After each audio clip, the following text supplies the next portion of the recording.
Tanya. I hadn't really heard that song. I mean, really heard that song before. And thank you, Kathy. Always a good reminder to follow my own advice. Um, so we're talking about the community, not just this community, but all the communities that we're interwoven with. Because if you think about it, we have family, we have job or interest communities, we have our spiritual community. So there's a lot of communities that overlap that we're all part of. And if you think of what makes a good meal, it's a variety of different foods. So we do need a variety of different people to reflect back to us pieces of us that we can't see, pieces that we forget about ourselves. And it also calls us to be better. So the title is The Healing Power of Community.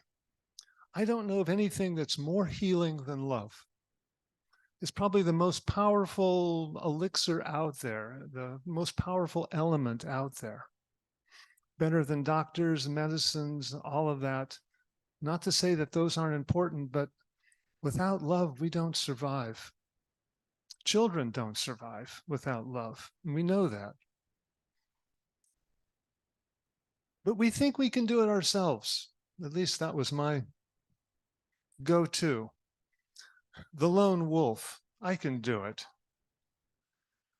And it works for a while. And I think it's important to learn about that. But it's not a sustainable diet for the long run. We're much better in groups. Sapiens developed in groups, in communities, in tribes, because we're more powerful as a group than we are as any individual. So if we can learn to actually lean on each other, hold each other's hands, how powerful we are. Because within the group, there is a collective wisdom. One person can be very wise, but not all the time. And so there are others that fill in, that can inspire, that is so important. We come together on Sunday, not by accident. There is something about being seen and connecting that is so important to our nervous system. And when we talk about love and the healing aspect of love, in order for that to happen, there needs to be transmission. You actually are in the proximity of another human being vibrating at a frequency, and you can feel it. When Kathy says she was moved by the music, something was transmitted that caused something to go on within the heart. It's not really a headspace at all. It's something prior to the head, prior to thought. Something just grabs us, arises within us. So when we're in community, when we're actually engaged with other people, and I think probably the most important part of coming together is the fellowship afterwards, because it is the fellowship that we make those threads of connection that bind us. And that's the importance. So we have a philosophy, and that's great because that's an excuse to come together to reinforce that. But it's the threads and the wovenness of those threads that really bind us as a community. And that binds us within family also. How do you keep the threads tied? Because over time they fray and tend to fall apart. It's an ongoing effort. Ongoing. You don't just show up here once a year. You don't show up at your family reunion. Well, maybe you do once a year, but it could be more often. Last night, the family came, and It was mayhem. There's kids racing around the house, terrorizing the place. Yes, Betty knows. So I'm saying, well, I've got to work on my talk. No, it's not going to happen. Wasn't happening. But around 12 o'clock, everything quieted down. But the point was being in community, in this community, watching it just happen. And as soon as I had a judgment that it should have been a different way, I distanced myself. So how that worked last night when I watched myself doing this, well, I'm not interested in this conversation. I'm not interested in this. I need to work on my talk. So here I was isolating and not engaging.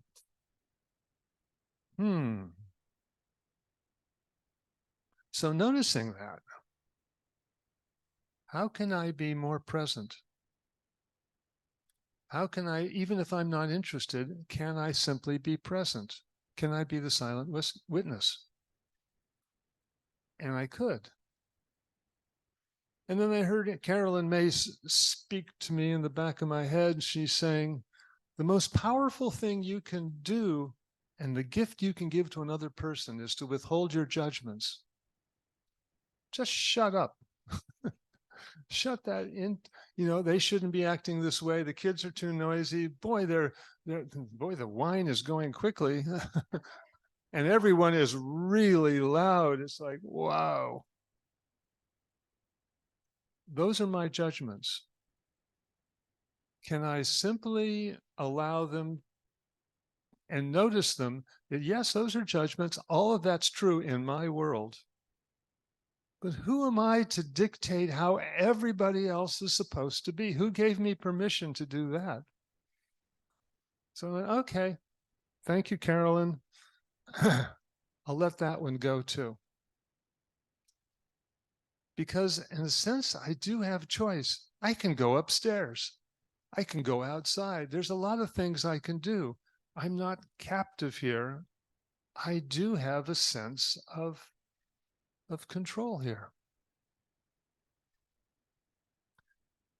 And the control that I have is the control of letting go, of letting it be, of simply allowing it to be exactly as it is and blessing it as it is.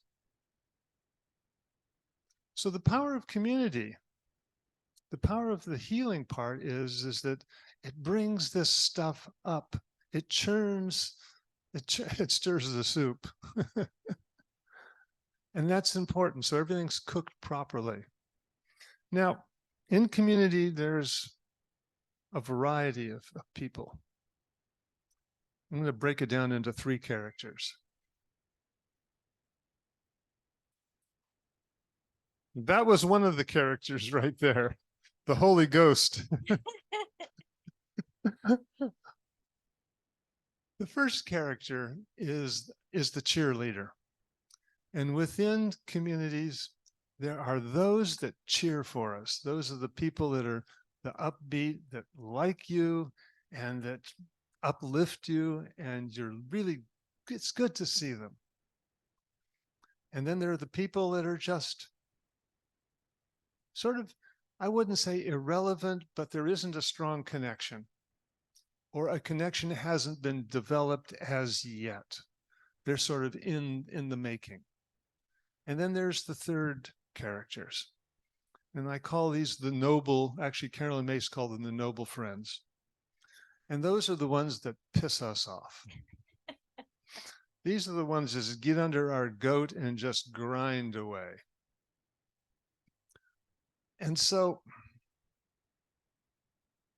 the cheerleaders are the ones, Peter would my friend Peter, who's the bicycle marathoner and runner. And some of his cheerleaders would actually show up mid-course, and they would either bicycle alongside him or run alongside him, give him his little nourishment and stuff like this, but support him. And some would even come to the very end, like on a marathon, and would run the last couple miles with him. Talk about support. That's pretty cool. Really encouragement. And the thing about Peter is he could receive it. So it's a giving and receiving. He could actually receive the cheers. He could hear the cheers. It motivated him. And when I know it's probably our purpose, maybe our sole purpose in life is to become masters at giving and receiving love. I can't think of a better purpose. The idea of giving and receiving love, not just to be good at it, and that would be lovely, but to become a master at it, to really have the skillful means and the wisdom to know how to give and receive with elegance, with mastery. And the way that happens is by trial and error, by making mistakes, by being really vulnerable and humble. It's tough. It's really tough. Why would I want to put myself out? I don't want to be in community. It's too tough. People disagree. There's arguments. There's hurt feelings. There's also great connection and power. The thing about being in community with our cheerleaders and our noble friends is that's part of the tumbling process. Ever had one of those little rock tumblers that you buy in the store and it goes around and around for a week and you put water in it and sand and everything comes out pretty darn polished? This is what community does, especially spiritual communities, because we have the same stuff. It polishes us. It makes us more reflective. We shine better as a result of the tumbling, as a result of bumping up against each other. And yes, it's uncomfortable. We get our sharp edges, our prideful edges bumped into, perhaps even broken. But it makes us smoother. It makes us smoother to the touch. It makes us human. There's an acronym for human. Human, human. So it's humbly understanding mistakes are necessary. Ooh, oh, I hate that. I don't want to look foolish. I don't want to make mistakes. I'm the lone wolf. I can do it all myself. No, I make mistakes. That's part of being human, but that's also part of the tumbling process. That's part of the growing process. And that's what's so important. We come to community to heal our wounding of insufficiency.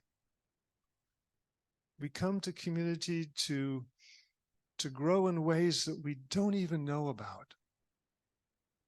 But we really come to community to give and receive love and to learn about that.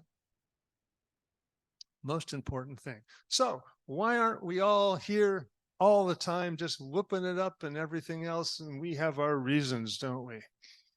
Oh, there's a really good program on Netflix tonight. That's too difficult. I don't have the time. Oh, it's too much energy. I don't want to. And we've been in COVID lockdown for, seems like, well, for years. And we've done our best to connect.